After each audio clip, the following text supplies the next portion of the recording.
Hi friends, എല്ലാവർക്കും നമ്മുടെ nurses on വീൽസിൻ്റെ അടുത്തൊരു സ്വിറ്റ്സർലാൻഡ് വീഡിയോയിലേക്ക് സ്വാഗതം. അപ്പോൾ ഇന്നത്തെ നമ്മുടെ യാത്ര തുടങ്ങുന്നത് സ്വിറ്റ്സർലാൻഡിലെ മനോഹരമായ നഗരമായ ലുസേണിൽ നിന്നാണ്. തടാകവും മലനിരകളും ചേർന്ന് ഒരു ചിത്രപുസ്തകത്തിൽ നിന്ന് പുറത്തേക്ക് വന്നതുപോലെ തോന്നുന്ന ഒരു നഗരമാണിത്. ഇന്നൊരു റെയിനി ഡേ ആണ് ഇവിടെ. നമ്മൾ ലുസേണിൽ നിന്ന് യാത്ര തുടങ്ങുമ്പോൾ തൊട്ട് തന്നെ മഴ പെയ്യുന്നുണ്ടായിരുന്നു. കണ്ടില്ലേ, ആകാശമൊക്കെ മൊത്തം മേഘം മൂടി കിടക്കുകയാണ്. മലമുകളൊക്കെ ഫുള്ള് മഞ്ഞ് മൂടി കിടക്കുന്നതായിട്ട് നമുക്ക് കാണാൻ സാധിക്കും. ലുസേൺ നഗരത്തിൽ നിന്ന് ഞങ്ങൾ ഇന്ന് പോകുന്നത് സ്വിറ്റ്സർലാൻഡിലെ ഏറ്റവും പ്രധാനപ്പെട്ട തീർത്ഥാടന കേന്ദ്രങ്ങളിലൊന്നായ എയ്ൻസിഡുൻ അബിയിലേക്കാണ്. ഇവിടെയാണ് പ്രശസ്തമായ ബ്ലാക്ക് മഡോണ ഉള്ളത്. ലുസേണിൽ നിന്ന് നമുക്ക് എയ്ൻസിഡുൻ അബിയിലേക്ക് ഏകദേശം 45 മിനിറ്റ് നേരത്തെ ഡ്രൈവാണ് ഉള്ളത്. അങ്ങനെ നമ്മൾ എയ്ൻസിഡുൻ അബിയിൽ എത്തിയിരിക്കുകയാണ്. ഈ കാണുന്നതാണ് എയ്ൻസിഡുൻ അബി. എയ്ൻസിഡുൻ പട്ടണം ചെറുതാണെങ്കിലും അതിൻ്റെ ഹൃദയത്തിൽ നിൽക്കുന്ന ഈ ഭംഗിയുള്ള കെട്ടിടം ഈ മുഴുവൻ സ്ഥലത്തിനും ഒരു പ്രത്യേക ഫീല് നൽകുന്നുണ്ട്. ഏകദേശം 1000 വർഷം പഴക്കമുള്ള ബെനഡിക്റ്റിൻ മഠമാണിത്. അബിയുടെ ചരിത്രം 10-ാം നൂറ്റാണ്ടുകളിലേക്കാണ് പോകുന്നത്. ഇവിടെ താമസിച്ചിരുന്ന സന്യാസിയായ സെയിൻറ്റ് മെയിൻറാഡിൻ്റെ സ്മരണയുമായി ബന്ധപ്പെട്ടാണ് ഈ സ്ഥലം പ്രസിദ്ധമായത്. ഈ അബി വെറും ഒരു ചർച്ച് മാത്രമല്ല, ഇന്നും ഇവിടെ ബെനഡിക്റ്റിൻ സന്യാസികൾ താമസിക്കുകയും പ്രാർത്ഥനയും ആത്മീയ ജീവിതമൊക്കെ തുടരുകയും ചെയ്യുന്നു എന്നാണ് അറിയാൻ കഴിഞ്ഞത്. അതുകൊണ്ട് ഇതൊരു ടൂറിസ്റ്റ് സ്പോട്ട് മാത്രമല്ല, ജീവിക്കുന്ന ഒരു ആത്മീയ കേന്ദ്രമാണെന്നാണ് പറയുന്നത്. ചർച്ചിൻ്റെ അകത്തായിട്ട് കാണുന്ന ഈ ഒരു ചെറിയ ചാപ്പലിൻ്റെ ഉള്ളിലാണ് ബ്ലാക്ക് മഡോണ സ്ഥിതി ചെയ്യുന്നത്. ഗ്രേസ് ചാപ്പൽ എന്നാണ് ഇതറിയപ്പെടുന്നത്.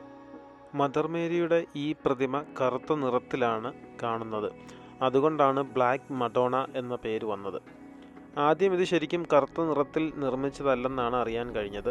നൂറ്റാണ്ടുകളോളം മെഴുകുതിരികളുടെ പുകയും കാലത്തിൻ്റെ സ്വാധീനവും കാരണം പ്രതിമയുടെ നിറം ഇരുണ്ടതായി മാറിയതാണെന്നാണ് ഒരു വിശ്വാസം.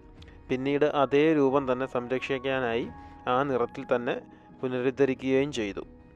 ചർച്ചിൻ്റെ ഇൻറ്റീരിയറൊക്കെ ഒന്ന് കാണാൻ തന്നെ ഉണ്ട്. കണ്ടില്ലേ, ഭയങ്കര ഉയരം കൂടിയ തൂണുകളും അതുപോലെ ആർച്ചുകളും ഭയങ്കര കളർഫുള്ളായിട്ടുള്ള പെയിൻറ്റിങ്ങും എല്ലാം കൂടെ ഒന്ന് കാണാൻ തന്നെ ഒരു സംഭവമാണ്. കണ്ടില്ലേ, ഒരുപാട് നേരം നമുക്ക് നടന്ന് കാണാനുള്ള കാഴ്ചകളുണ്ട് അതിൻ്റെ ഉള്ളിൽ തന്നെ.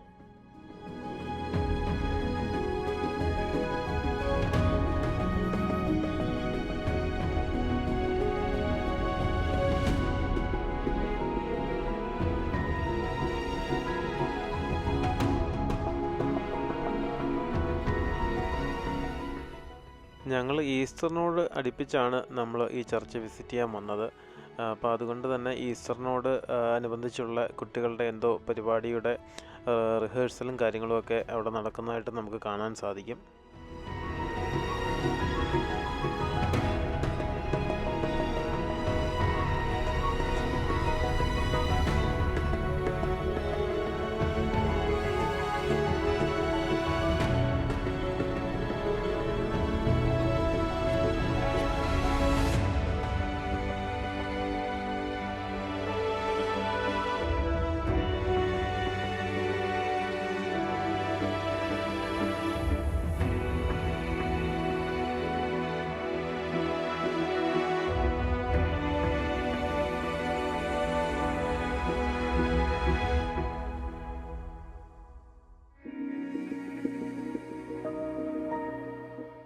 അങ്ങനെ നമ്മൾ കുറേ സമയം ചർച്ചിനകത്തെ കാഴ്ചകളും ഒക്കെ കണ്ട് കുറച്ച് നേരം ശാന്തമായിട്ടിരുന്ന് പ്രാർത്ഥിച്ചു.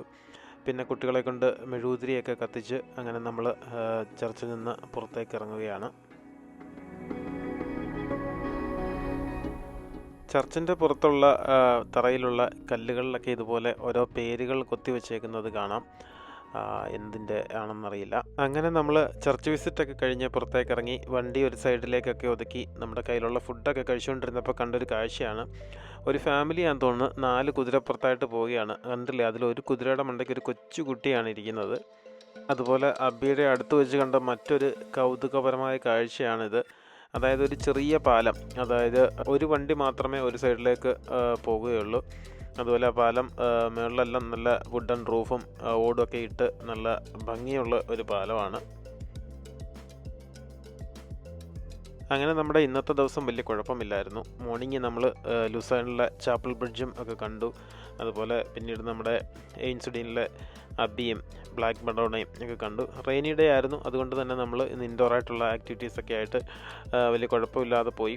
അപ്പോൾ ഇന്ന് ഈവനിങ് നമ്മൾ ലിൻഡ് ഫാക്ടറി ഒന്ന് വിസിറ്റ് ചെയ്യാനായിട്ടാണ് പ്ലാന്. അപ്പം നമ്മുടെ എയിൻസുഡീൻ അബിയും ബ്ലാക്ക് മഡോണ ചർച്ചും കാര്യങ്ങളുമൊക്കെ എല്ലാവർക്കും ഇഷ്ടപ്പെട്ടു എന്ന് വിചാരിക്കുന്നു. അപ്പം നമ്മുടെ വീഡിയോ ഒക്കെ ഇഷ്ടപ്പെട്ടെങ്കിൽ എല്ലാവരും ഒന്ന് ലൈക്ക് ചെയ്യുക, സബ്സ്ക്രൈബ് ചെയ്യാത്ത ഫ്രണ്ട്സൊക്കെ സബ്സ്ക്രൈബ് ചെയ്യുക. അപ്പോൾ thank you for watching. Thanks. Bye bye.